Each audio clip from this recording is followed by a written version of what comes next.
In 2024, the average number of days it took to identify a data breach was 200. That's over 6 months, and a further 77 days to contain it. For organisations today, those numbers are terrifying. Cyber attacks, a plague on the business community that just won't go away. Last year saw the highest number of victims for these sorts of attacks. We ourselves, as customers, have to be very cautious. One of the worst cyber espionage incidents in U.S. history. This is only a growing problem. This greatly increases the chances of all of us getting hacked. But there is hope. There are dedicated teams specialising in cyber threat hunting, whose sole purpose is to improve those numbers for organisations. But who are these teams? How do they uncover the threats? And what kind of scenarios do they face? To answer those questions, I travelled to the city of Lisbon in Portugal, to the home of the Logicalis EMEA Security Operations Centre, to meet with those whose role it is to hunt for cyber threats.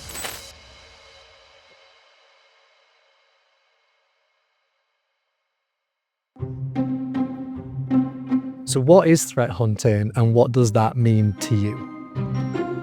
Threat hunting means different things to different people. What we're really doing is saying, this isn't expected.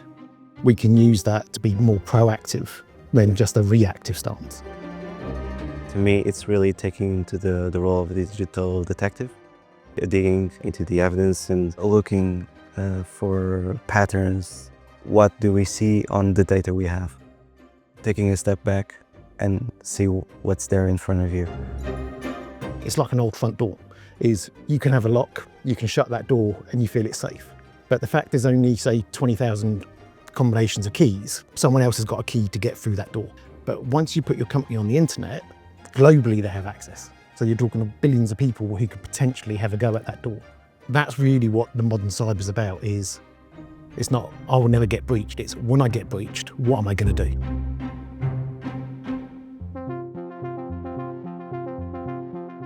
So if we follow the modern cyber threat scenario where the expectation now is you will be breached, how do the threat hunters prepare for this? What is the starting point? Our first job is to understand, one, the customer's business, and two, the way their system and their platforms operate. After knowing what's normal, you can try to find something abnormal. And that's what we do. We constantly, in a proactive way, look into their environment and try to spot something that's not quite usual, something that's not expected on their day-to-day. How do you set up a customer baseline? What's maybe some of the technologies or things that you're actually using to establish what normal looks like? By aggregating the company's logs. It's not just the login, it's not just a device process running, it's the combination of all of that. So if a user logs in, does something on the machine, then from that machine goes to another. That's a pattern. That's how we get the abnormal events. So at this stage, I had a good understanding of how threat hunters start with the customer baseline.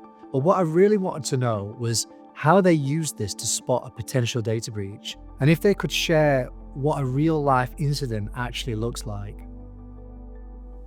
There's a particular customer I can sort of think of, and during our daily checks, we were looking at it and one of my analysts felt something was a bit off.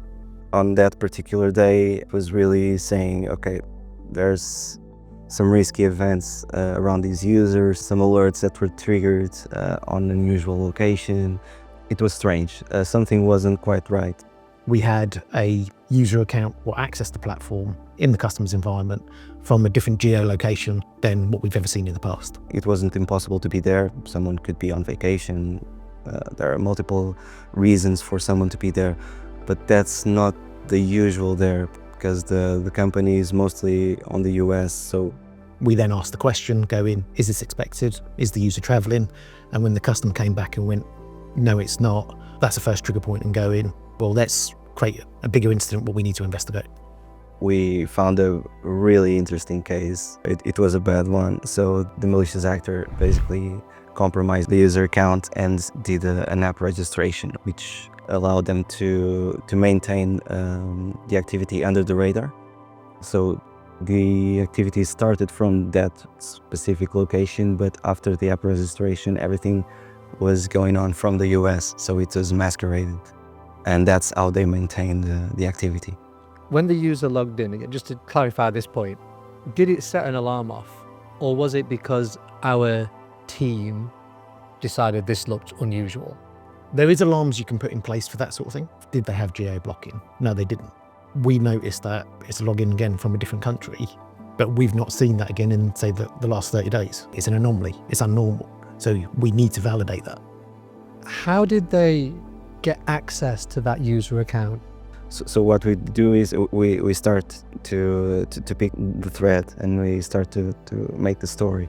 The user was compromised from a phishing attack, so they got an email, they clicked on something they shouldn't, and something was downloaded to the machine, and then it started. We alerted the customer, we talked through different options. We then contained that registration and we disabled it. We finished collecting the evidence we need around it and what else it's done, and then we removed it from the system.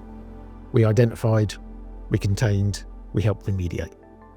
We then found files being modified by those users, and they happened to be invoices.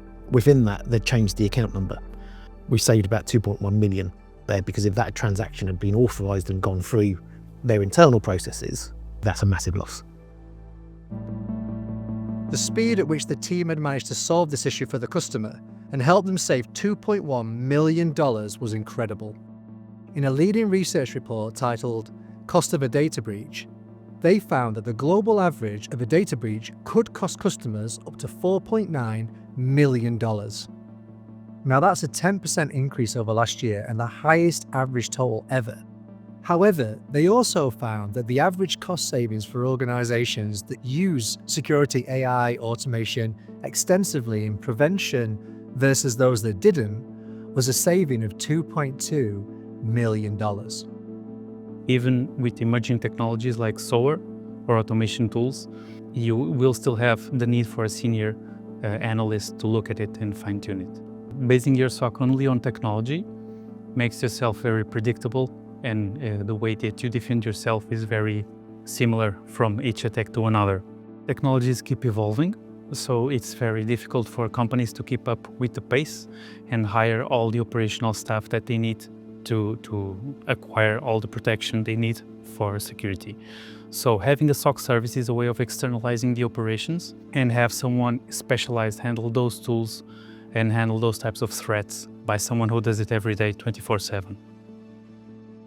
What has been the customer's response? Ultimately, they were happy that we were there to have their back, to take the lead on all the investigation and getting all the information and preventing that massive break on their financial side. So I think they were very happy to have us there with them.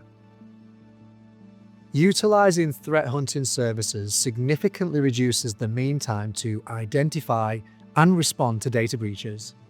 Understanding a company's baseline allows the threat hunters to proactively spot those telltale signs that something isn't quite right. Uncovering and preventing data breaches is a vital role of the modern threat hunting team. But what other scenarios do they face?